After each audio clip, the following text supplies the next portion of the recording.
રાજકોટ જિલ્લાની અંદર પરાપીપળિયા ગામ પાસે રાજ્ય સરકાર દ્વારા એક અત્યાધુનિક જે એમ્સ હોસ્પિટલ છે તે આપવામાં આવી હતી, પરંતુ એમ્સ જે હોસ્પિટલ છે તેની આજુબાજુના જે રસ્તાઓ છે તે બિસ્માર હાલતમાં હતા.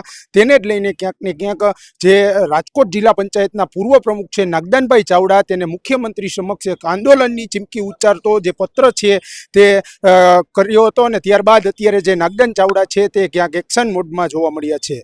અત્યારે આપણી સાથે નાગદાનભાઈ ચાવડા છે, આપણે તેમની સાથે સીધી વાત કરીશું. નાગદાનભાઈ, એક જે કહી શકાય કે લોકોની સુવિધા માટે આપે એક પત્ર લખ્યો છે મુખ્યમંત્રીને, અને જે રોડ રસ્તા છે એમ્સની આજુબાજુના પરાપીપળિયા હોય કે જે બેડી ગામ હોય ત્યાંના, તેને લઈને પત્ર લખ્યો હતો, શું કહેશો? એક તો વિજયભાઈ આપણી વચ્ચે નથી, એમનો ખૂબ આપણે આભાર માની કે આવડો મોટો પ્રોજેક્ટ વડાપ્રધાન શ્રી અને અમિતભાઈ શાહ અને આપણા પ્રદેશના જે તે વખતના પ્રમુખો સાથે પરામર્શ કરીને આવો ડ્રીમ પ્રોજેક્ટ લઈ આવ્યા, એ બદલ એમનો પણ આભાર માની છે. સાથે સાથે આ જે રસ્તાની વાત છે એ કાર્યપાલક ઇજનેર પટેલ છે, હમણાં ઘણા બધા પ્રેસ મિત્રોએ કીધું કે અમે મળવા ગયા તો અમને મળ્યા પણ નહીં, એટલે રાજ્ય સરકારે એની કડક સૂચનાઓ આપી હતી કે તાત્કાલિક આ રસ્તો ચાલુ કરો, કારણ કે હવે રસ્તો છે ને માત્ર ને માત્ર પરાપીપળી ખંડેરી માટે સીમિત નથી, ત્યાંથી પડધરીના એટલા બધા લોકો હાલે છે, એમ છે બહુ સારા અંદર રસ્તાઓ કર્યા છે એના હિસાબે. અહીંથી મોરબી જવાવાળા લોકો પણ એ રસ્તો પસંદ કરે છે, ત્યારે બહુ એપીએમસી ની અંદર જે વાહનો જાય છે પડધરી રાજકોટ, એ બધા લોકો જે જાય છે એના વાહનો પણ ત્યાં હાલે છે.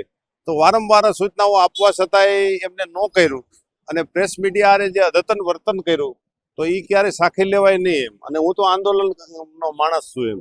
જિલ્લા પંચાયત 95 થી અત્યાર સુધીમાં તમારે મારો ઇતિહાસ છે, મેં કોઈ ભજન મંડળીની જેમ કોઈ કાર્ય કર્યું નથી એમ.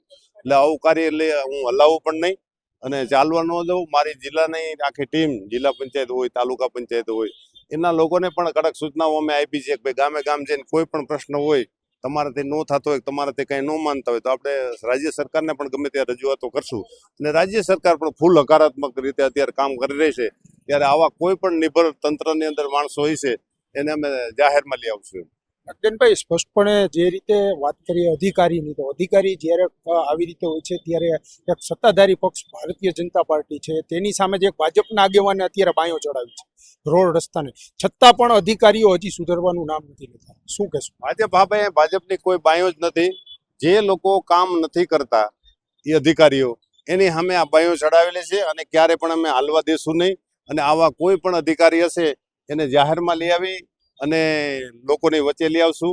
અને પબ્લિક જ્યારે આંદોલન કરવાની તૈયારી કરતા હોય ત્યારે અમારો આંદોલનનો અમારો જીવ છે, અમે કાંઈ બેઠા રહીએ એવું અમે ક્યારેય ન ચલાવી શકીએ. અત્યારે વાસ્તવની પરિસ્થિતિ શું છે? રોડનું કામ કેટલે પહોંચ્યું, ચાલુ થયું છે કે નથી?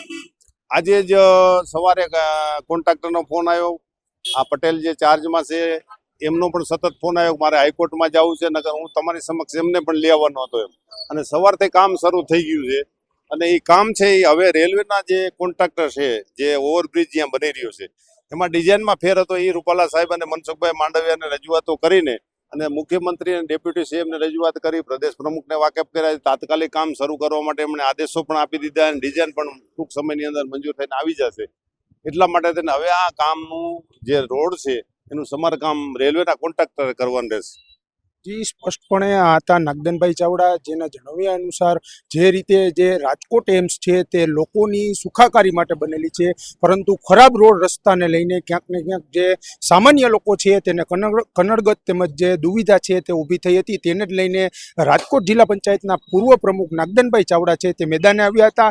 હાલની જે વાસ્તવની પરિસ્થિતિની વાત કરવામાં આવે તો જે પત્ર વ્યવહાર જે મુખ્યમંત્રીને કર્યો હતો, ત્યારબાદ અત્યારે જે રોડ રસ્તાનું જે સમારકામ છે તે શરૂ થઈ ચૂક્યું છે, અને થોડા દિવસોની અંદર ત્યાં લોકોને વધુમાં વધુ સુવિધા મળે તે માટે જિલ્લા પંચાયત છે તે પણ અત્યારે જે કહી શકાય કે સક્રિયપણે અત્યારે પોતાની ભૂમિકા છે તે ભજવી રહી છે. સહયોગી પ્રતિપાલસિંહ ઝાલા સાથે યુવરાજ ચૌહાણ, ફૂલછાપ ડિજિટલ, રાજકોટ.